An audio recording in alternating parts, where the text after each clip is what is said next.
Class second, subject है आपका Hindi first. तो चलिए बच्चों, आप भी अपनी हिंदी फर्स्ट की पुस्तक रिमझिम खोल लीजिए और इसमें देखिए पेज नंबर 40, पेज नंबर 40 पे है अध्याय 7, जिसका नाम है मेरी किताब। और इस पाठ का अध्ययन हम पहले भी कर चुके हैं और आज आपको इसमें दिए गए प्रश्न अपनी कॉपी में दोबारा से लिखने हैं। तो देखिए, आप भी अपनी हिंदी की कॉपी खोल लीजिए और उसमें आज के दिनांक डाल लीजिए, फिर साथ ही साथ पाठ संख्या और पाठ का नाम लिख लीजिए। और देखिए यहाँ पे प्रश्न दिए गए हैं आपको।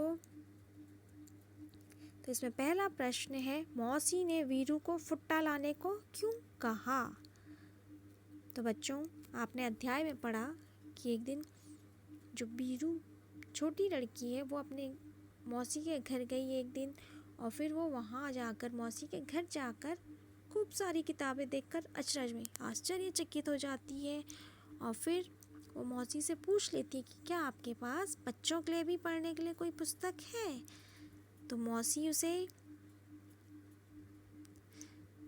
बच्चों की पुस्तकें तो दिखाती है, लेकिन वीरू को उनमें से कोई भी पसंद नहीं आती, क्योंकि वो हर पुस्तक के लिए किसी के लिए कह रही थी कि वो मोटी है, किसी के लिए कह रही थी लंबी है कि ये मेरे बैग में नहीं आएगी। इस तरह वो हर पुस्तक के लिए कुछ ना कुछ बोल रही थी। तो इस बात पे हंसते हुए मौसी ने वीरू को कहा कि तुम जब अगली बार आओगे तो अपने साथ क्या लेके आना? फुट्टा, स्केल लेके आना, जिससे तुम अपनी पसंद की नाप की पुस्तक अपने साथ ले जा सको, चुन सको। तो हम इसका उत्तर लिखेंगे, मौसी ने वीरू को फुट्टा लाने को इसलिए कहा क्योंकि फुट्टे की सहायता से वीरू किताबों का नाप ले सके और अपनी पसंद के नाप वाली पुस्तक चुन सके। तो इस तरह आप इसका प्रश्न लिख लीजिए, उत्तर लिख लीजिए।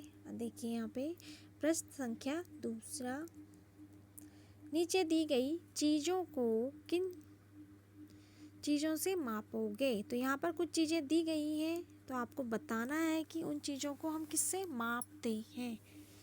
तो इसमें क है, कपड़ों को हम किससे मापते हैं आपने लिखना है।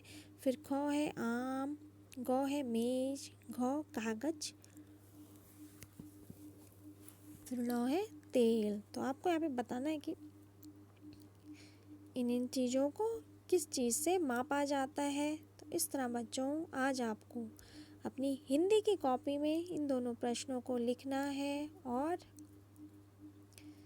साथ ही साथ इसका उत्तर भी देना है। तो चलिए बच्चों, आज दोनों प्रश्न आप अपनी हिंदी की कॉपी में कर लीजिए, क्योंकि आपके अर्धवार्षिक परीक्षा में इस तरह के प्रश्न भी पूछे जा सकते हैं। तो चलिए बच्चों, आज यह कार्य आप अपनी हिंदी की कॉपी में कर लीजिए। ओके बच्चों, थैंक यू।